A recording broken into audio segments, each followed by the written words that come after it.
oportunidad de gratitud a Dios por estar aquí una vez más para estudiar la nuestro Dios. Espero que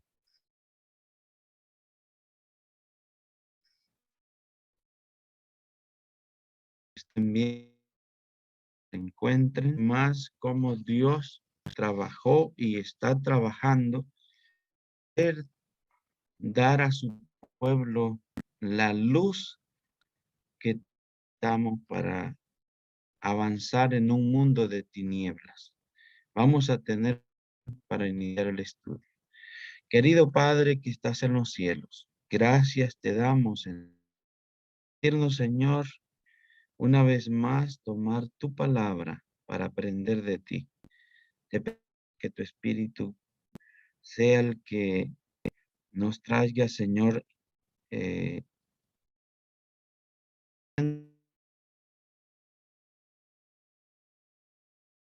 y que podamos saber, oh Dios, y entender que solo en Jesús encontramos seguridad, paz, salvación, todo lo que nos se encuentra en Él. Por ello, Señor, al leer tu palabra, abre y ayúdanos a atesorarla, Señor, en el corazón, que podamos caminar por la hasta el día en que Jesús vuelva por segunda vez. Te lo pedimos en el nombre de Jesús. Amén.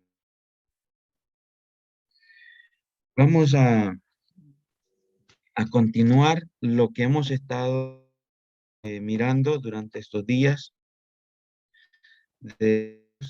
Está trabajando para disipar las tinieblas de que se han posesionado sobre este mundo.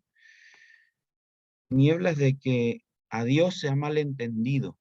Por esa razón, al malverse a Dios, no se puede confiar en Dios, pues entendió, se malinterpretó porque Satanás no solamente lo entiende, sino Satanás está trabajando para que usted y yo no lo hagamos bien. Aparte de lo que estamos estudiando la palabra de Dios, quiero decirle que no olvidemos que haya gentes ando para que el reino de Dios no pueda ser comprendido por cada uno de nosotros. Pero aquí estamos hoy por su gracia para aprender, conocer más de su bendita palabra. ¿Cuál es el plan que Él tiene para cada? Vamos entonces a Éxodo 19, 5 al 6. Es mi primer versículo, donde vamos a iniciar mirando que esta se tenía para un pueblo que mm, no era un pueblo que debía haber llamado así, pero Dios lo está haciendo con propósitos. Dice el versículo 5, ahora pues, si obedeciereis mi voz, dareis mi pacto, vosotros seréis mi especial tesoro sobre todos los pueblos, porque mía es toda la tierra. Y vosotros me seréis un reino de sacerdotes y nación. Estas son las palabras que dirás a los hijos de Israel. El plan de Dios para su pueblo es que fueran un pueblo santo, un pueblo especial. ¿A quién que le digan tú eres especial? Tú no has, tú no eres en común. El pueblo le agradó estas palabras. Sabemos nosotros que al pueblo que le está dirigiendo estas palabras Dios era un pueblo nunca había sido tomado en cuenta. Siempre había sido el pueblo despreciado, que un pueblo que nunca buscaron en ellos algo bueno, pues no, según los egipcios, no había nada más usarlos para el servicio, para cargar, para hacer mil cosas, pero no para lo que Dios les está planteando, un plan maravilloso. es Dios trabajando con su pueblo. Toma un pueblo insignificante y lo en un alto lugar, con un propósito, y es para llevar al mundo el conocimiento de Dios.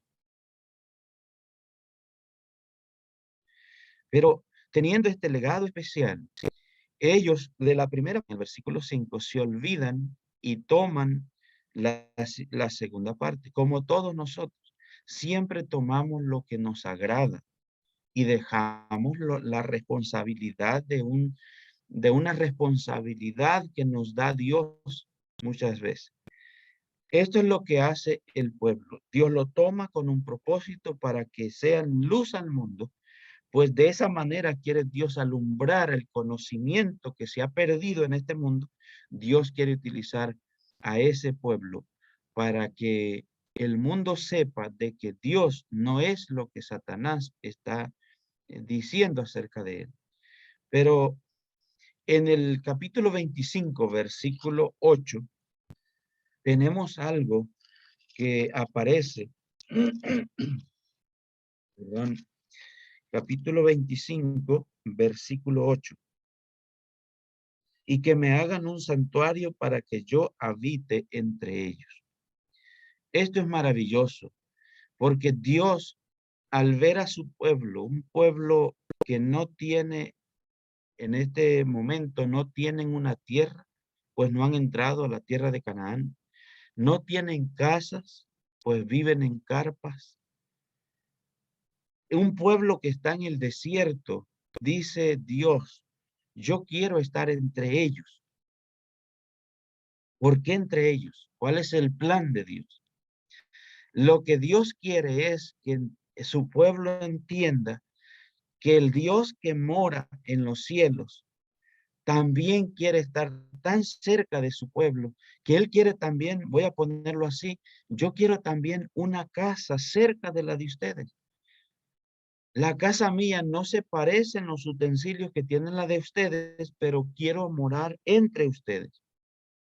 Y qué preciosas escenas que a veces no las podemos percibir. Leemos nosotros la Biblia, pero no percibimos lo que Dios quería hacer, la ternura de Dios para con sus hijos.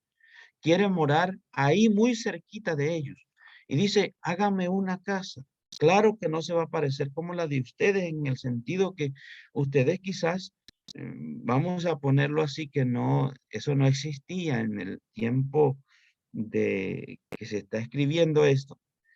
Quizás ellos tenían, vamos a ponerlo actualizado, tenían una televisión, tenían una computadora, tenían todo eso eh, en sus carpas, pero la casa de Dios no va a ser igual, no va a tener las mismas cosas y las ordena. ¿Cuál es el propósito? Que desde esa casa, de ahí, Dios se va a comunicar con su pueblo, le va a dirigir a cada momento. Y es una casa sencilla, no pide una casa con lujos, sino una casa sencilla. Cualquiera puede decir, el Dios de ustedes es un Dios pobre, que no tiene ni para hacer su casa. No es eso. Dios lo que quiere es que su pueblo se sienta amado por Él, pues Él no es un Dios distante, es un Dios que está cerca, entre ellos, como lo está Dios entre nosotros. A veces, hermanos, pensamos que Dios está tan lejos, es tan ajeno a nuestras situaciones, a nuestros sueños, a nuestros anhelos, que no vale la pena contar con Él. Pero la Biblia me muestra cuán cerca Dios ha querido estar siempre de sus hijos. Y dijo, hágame una casa. Y Él dictó esas eh, maneras, lo que Él anhelaba que su pueblo hiciera. En 1 Corintios 6:19, lo que Dios se proponía, enseñar a través de los sacrificios y de todo lo que se desarrollaba el papel de los sacerdotes y el sumo sacerdote, ilustrar lo que Dios estaba haciendo por su pueblo aquí en la tierra.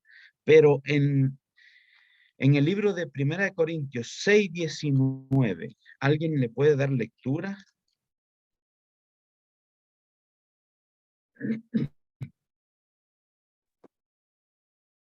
Amén. Si ignoráis que vuestro Dios, que vuestro cuerpo es templo del Espíritu Santo, el cual está en vosotros, el cual tenéis de Dios y que no sois no sois vuestros. Amén. Amén, gracias. Si ustedes se fijan, Dios los tomó al pueblo en Éxodo 19, 5 y 6, para que fuera un pueblo de sacerdotes, un pueblo que trajera conocimiento de Dios a este mundo, para que pudieran interceder por aquellos que no le conocían. Pero su pueblo, a pesar de que tenían al mismo Dios entre ellos, nosotros conocemos la historia más adelante, que de los mandamientos de Dios que Él les pidió en el 5, 19:5 de Éxodo, se olvidaron. Empezaron a adorar imágenes. Se fueron tras los dioses que tanto Dios les había dicho, no hagan eso, porque Satanás ha dicho que el Dios de los cielos no es el Dios de, del ser humano. Entonces a ustedes les pido eh, que me representen muy bien. Por ello les doy este privilegio de ser mi sacerdote, mi pueblo escogido. Pero nosotros sabemos que el pueblo se olvidó, se fue tras los dioses, tanto que en cierto momento el pueblo de Dios no pudo revelar en absoluto, se fueron, hicieron peor, dice la Biblia, peor que los que no conocían a Dios. Satanás se alegró mucho. Satanás dijo, ¿se dan cuenta?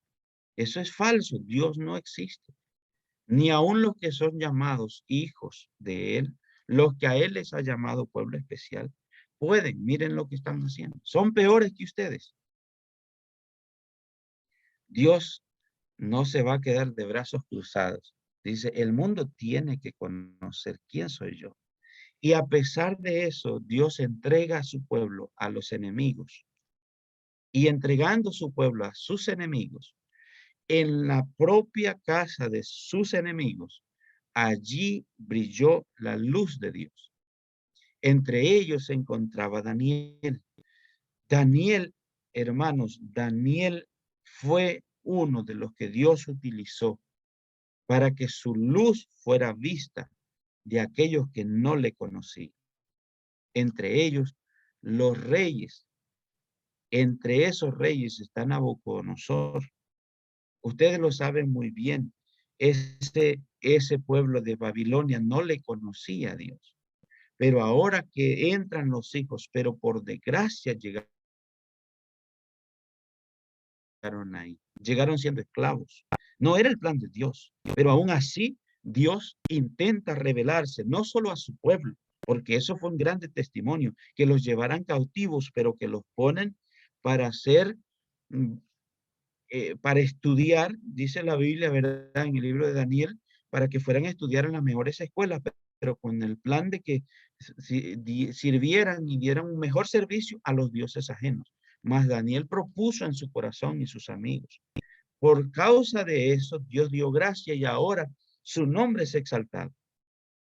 Capítulo 2, Dios le da un sueño al rey pagano y este rey no sabe qué hacer, está preocupado porque sabe que su reino lo va a perder. Y ahora aparece aquel muchacho que puso en su corazón, propuso en su corazón guardar los mandamientos de Dios. Puso a Dios en primer lugar. Satanás dijo, lo logré, por ello están esclavos ahora. ¿Qué pueden hacer en mi tierra esto? Si en su tierra no pudieron obedecer a Dios, menos lo van a hacer aquí en mi tierra, donde Satanás era su lugar perfecto para engañar al mundo. Pero Dios le mostró que en su propia tierra, aún ahí él puede alumbrar en las tinieblas. Y lo hizo a través de Daniel.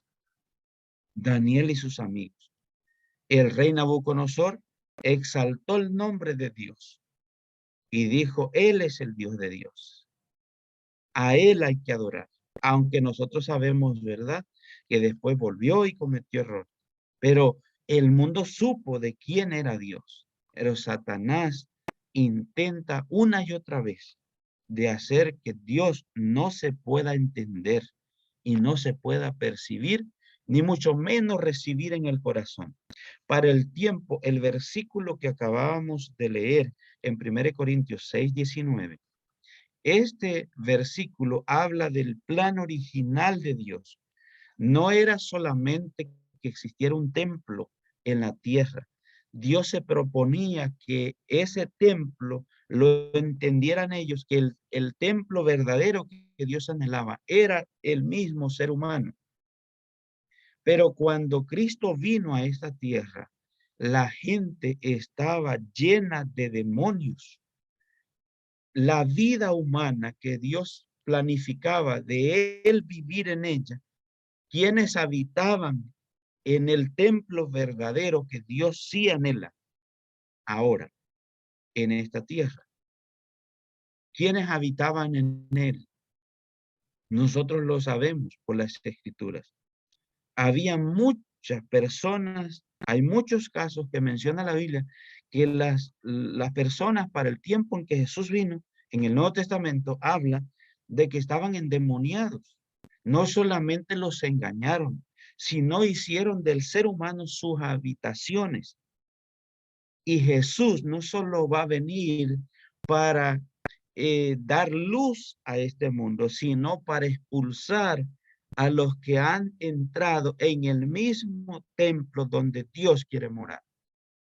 Y ustedes lo saben muy bien porque la figura del templo terrenal que había para el tiempo en que Jesús vino, que estaban vendiendo, haciendo negocios en el templo, literal, no era no era sino la realidad de lo que había en el ser humano. El negocio que estaban haciendo en el templo, literal, los sacerdotes. Lo que nosotros vemos, Jesús peleando y sacando y dándole vuelta a las mesas, no es otra cosa sino Jesús diciendo, lo que hay en la vida de los seres humanos en este tiempo, voy a hablarlo como si estuviéramos en el tiempo de Jesús. Yo he venido para expulsar los demonios del lugar que no les corresponde. Y podríamos tocar todos esos versículos, pero no hay tiempo. Yo lo que quiero es que vayamos pensando. La luz en medio de las tinieblas, pero ¿quién es esa luz? ¿Qué es esa luz? Porque, hermanos, no hay cosa más linda ver brillar la luz, el sol. En este tiempo, les decía el otro día, que en este tiempo la gente se llena de luces, sus casas con luces, y se ven lindas, nos guste o no, se ven lindas las luces.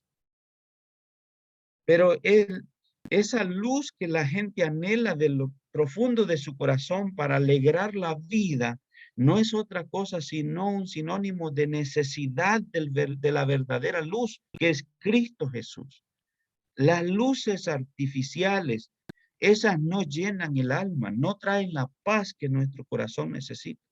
Por ello necesitamos entender el plan de Dios, porque la luz verdadera que llena todo nuestro ser es Cristo Jesús. Pero el ser humano no lo entiende. Por eso es que hay algunos que cuando los vemos que ponen luces hasta por donde no deben, algunos nos molestan y dicen, ¿este está loco qué? No es otra cosa lo que está diciendo esa persona indirectamente para usted y yo que estudiamos la palabra de Dios. No es otra cosa que simplemente le está mandando un mensaje que usted no entiende ni yo cuando no conocemos el plan de Dios. Le está diciendo, entre más luces coloca, más necesidad tengo de Dios. Pero resulta, hermanos, que el pueblo al cual Dios había escogido empezaron a poner barreras. Ellos hicieron barreras. ¿Por qué? Porque dijeron, nosotros somos el especial pueblo. Nosotros somos los sacerdotes. A nosotros Dios nos llamó. Ustedes no son los llamados. Nosotros somos los especiales. Pero recuerden, ¿por qué Dios tomó a ese pueblo? Porque eran estudiados, fueron a las mejores universidades. ¿Por qué Dios los escogió? ¿Alguien me recuerda? ¿Qué vio Dios en ese pueblo?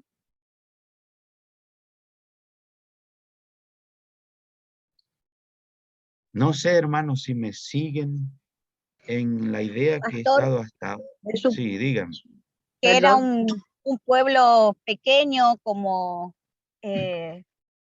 lleno de defectos. Usted lo había dicho hace un par de días o ayer tal vez, que Ujú. vio un pueblo tal vez débil, entonces él se tomó eso para glorificarse en ese pueblo, como hace con nosotros cuando nos entregamos con humildad, ¿no? Creo que eso Amén. era. Gloria a Dios. Vea usted que Dios toma al pueblo, el pueblo se engaña a sí mismo pensando, bueno, si Dios me escogió a mí, porque yo no soy cualquier cosa. Se olvidan de que Dios está usándolos para darle, en otras palabras, para darle un golpe como si estuviera boxeando, darle un golpe a su enemigo en la misma cara. Pero a los que toma se olvidan de sí mismos y piensan por el llamado que son la máxima cosa de este mundo. No entienden por qué Dios los llamó. Y Dios, a pesar de que su pueblo lo malentendió, ¿y por qué lo malentendió? Hermanos, si registramos detalle por detalle, el pueblo lo malentendió a Dios porque dejó que la voz de Satanás le hablara. Las circunstancias fueron distintas, como Satanás trabajó con el pueblo de Israel que como trabajó con Eva. ¿Qué quiero enfatizar con esto? Satanás con todos los que estamos aquí no trabaja de la misma manera, trabaja de maneras distintas, porque algunos no es la necesidad económica que tienen, algunos es problema de salud. Entonces Satanás para cada uno tiene una obra especial y vamos a decirlo, en esta área donde usted se encuentra débil, es donde Satanás está constantemente trabajando y debilitando su fe. Algunos hermanos nos hace caer en la trampa de él en la necesidad y a otros en la abundancia, cuando sentimos que estamos saludables, cuando nos sentimos cristianos de verdad, cuando nos sentimos que ahora sí somos adventistas del séptimo día, pensamos que tenemos el mundo en nuestras manos. No nos olvidemos que no es la batalla nuestra la que se pelea. No se trata de mí, se trata del que me llamó a mí. Y a él sea la gloria y la honra por los siglos de los siglos. Él se lo merece. ¿No decimos amén? amén. Hermanos queridos, el pueblo de Dios se olvidó de esto, pero Dios, el hecho de que su pueblo se olvidó de esto, no se va a quedar. Él no se va, si hablamos como en términos de boxeo, él no se va a bajar del ring porque su pueblo es el que en vez de informar bien al mundo, lo está mal informando. Dios no se va a quedar de brazos cruzados. Siempre, y ahí viene la idea de que la Biblia presenta de un remanente. Siempre hay personas que no se olvidan que no consiste en ellos el plan de salvación. Todo está en las manos de Dios. No es por ellos. No depende de ellos nada en absoluto. Nunca se olvidan que fueron esclavos.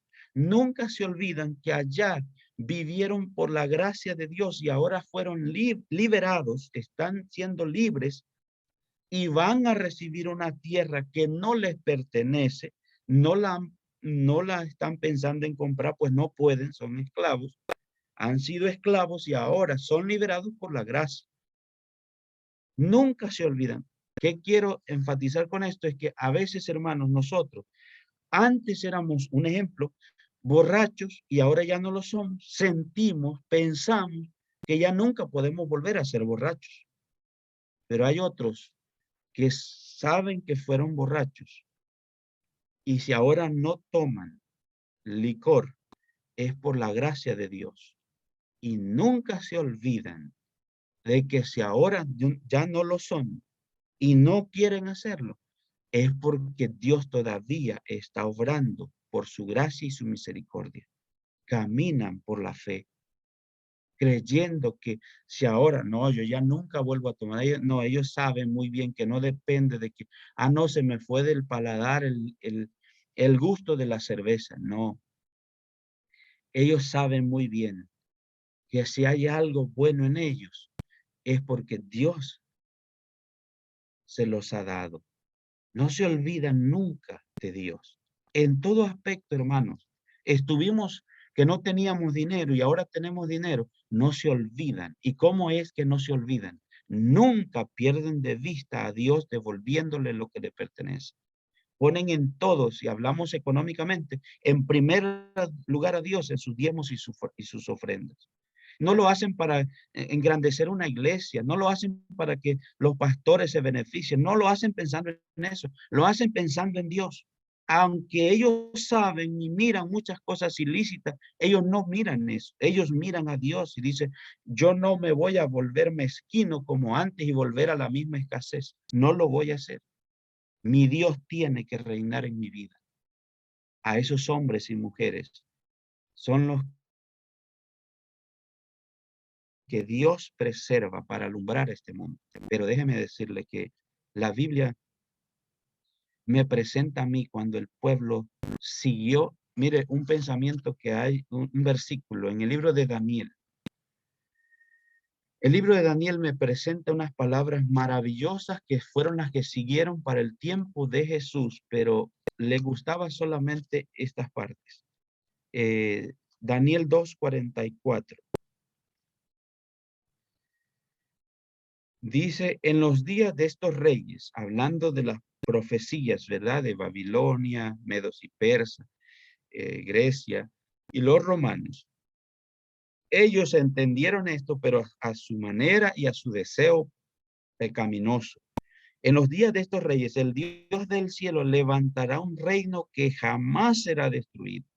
Y este reino no será dejado a otro pueblo, desmenuzará y consumirá a todos estos reinos, y él permanecerá para siempre. Seguían la profecía, pero ¿qué parte de este versículo usted cree que seguían los judíos? ¿En qué se centraba su mensaje? Y eran estudiosos de las profecías, pero conociéndonos a nosotros mismos, ¿en qué parte de este versículo usted cree que se entretenían ellos y esa era su esperanza?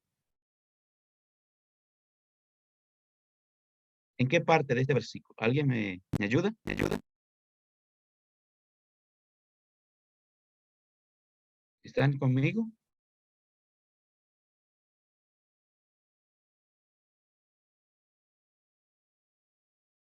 Hermano,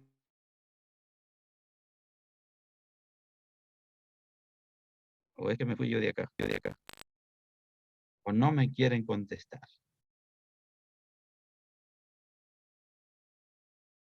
¿Podría repetir la pregunta, pastor? ¿En qué parte de este versículo usted cree que los judíos?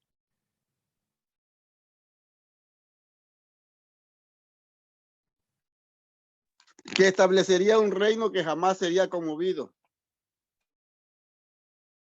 Ese rey. Yo Pero pienso que en la primera parte del versículo, si diga, hermanas, perdón.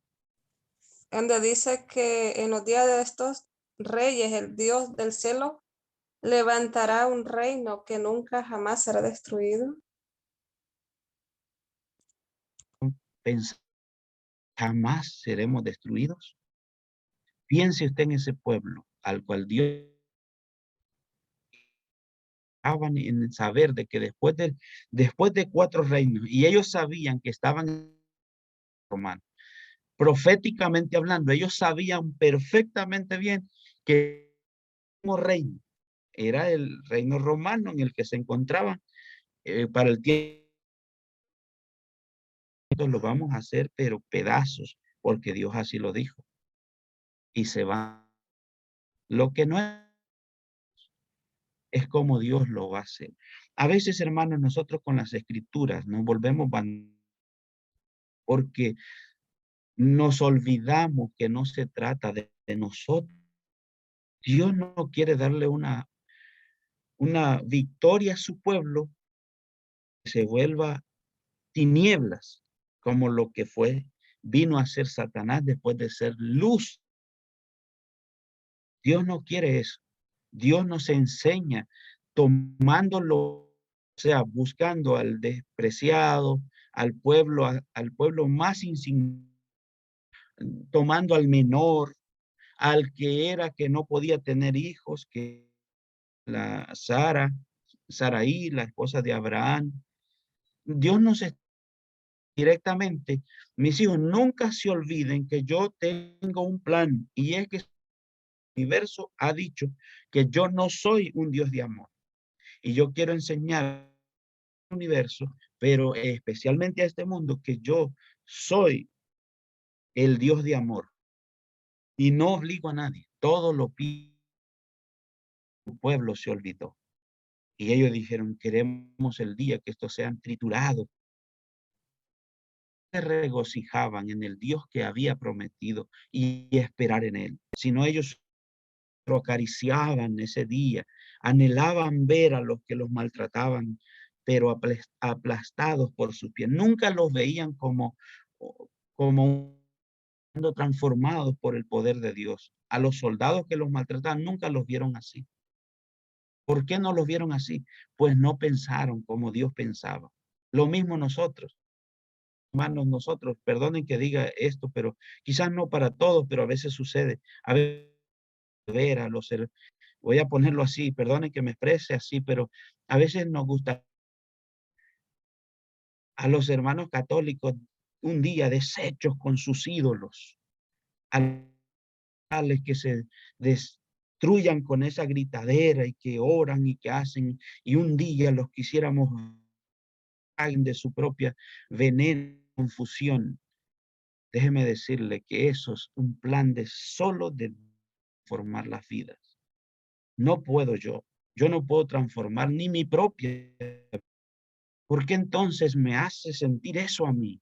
¿Por qué me da coraje que no creen y no hacen como yo lo poquito que he leído y no lo hacen como? ¿Qué viene eso? Satanás engañándome, diciéndome, tú eres superior, tú eres mejor, tú no eres a ellos.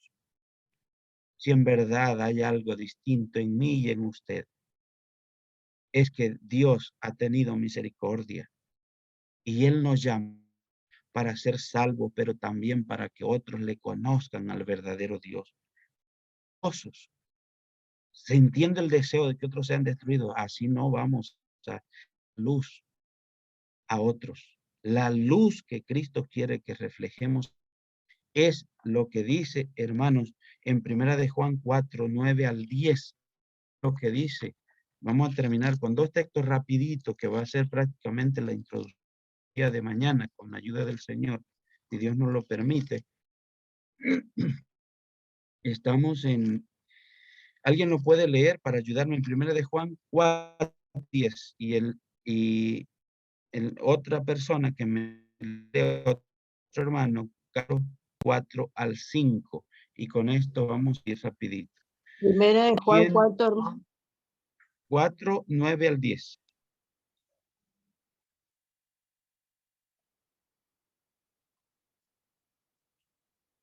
Perdón, ¿y el otro ¿Ya? texto?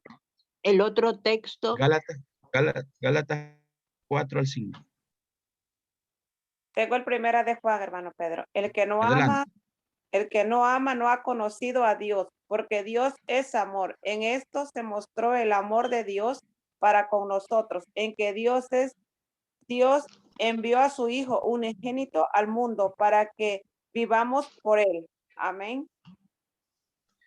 Vean ustedes que Dios quiere que nosotros demos un servicio de amor a Él, que nosotros hay amor. Primero nos muestra su amor, nos da su Hijo para que nosotros respondamos por amor. ¿Y por quiénes murió Jesús? No solo por los que se portaban bien. Lo que registra la Biblia en el Nuevo, en la vida de Jesús en la tierra, es que a Jesús le agradaba estar con los pecadores. Y a usted y a mí, ¿con quién le gusta estar? Ah, no, a mí me gusta estar con los santos. Está bien, no hay ningún problema. Pero imitemos el otro versículo. Este sería el versículo de introducción para mañana. Gálatas 4, 4 al 5.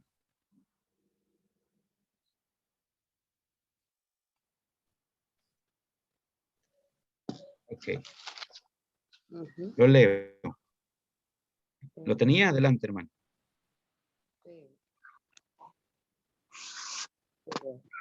Bueno. Ok, lo leo entonces. Del cumplimiento del tiempo, Dios envió a su Hijo, hecho de mujer bajo la ley, para que redimiese a los que estaban bajo la ley, a fin de que recibieran adopción de hijos. Y por cuanto sois hijos de Dios, envió el Espíritu, su Hijo, a vuestros corazones, el cual clama, Abba, Padre. Amados, su pueblo no fue capaz de revelar para el tiempo de los judíos, estoy hablando para el tiempo de no fue capaz de revelar la luz que Dios se las había entregado. A ellos no fueron capaces. Pues Dios dice, no me voy a quedar de brazos cruzados. Envió a su propio revelarse al mundo que Dios es amor. De eso se trata, de que Cristo vino al mundo para rescatarnos de las tinieblas. Lo quiero decirle en esta mañana, hermanos queridos. Dios disipar sus tinieblas que hoy quizás están en su vida, en mi vida. Pone que si no es capaz el estudio de su palabra, Jesús mismo quiere aparecer en su vida. Cuán grande amor por usted y por mí. Mañana continuaremos mirando ahora sí, viniendo para mostrarnos su amor. Lo que el pueblo no pudo revelar, Jesús. Oramos. Querido Padre que estás en los cielos, gracias te damos por Jesús. Padre, porque en Él encontramos la luz verdadera. Tu pueblo, Señor, no puede revelar la luz. No pudo. Te pedimos, Señor, que perdones nuestros pecados. Tu pueblo, lo aceptamos, lo creemos. Pero la luz quizá acompañada por las voces malignas de Satanás. Pero ahora se ponemos a estudiar de Jesús, el que es la luz verdadera, el que alumbra toda nuestra vida y todo este mundo. Te pedimos, Señor, que nos bendigas. Ven a nosotros, que tu Espíritu, Señor, se quede en nosotros y en este día la luz de Cristo alumbre nuestro camino. Te lo pido, Señor, en nombre de Jesús. Amén y amén.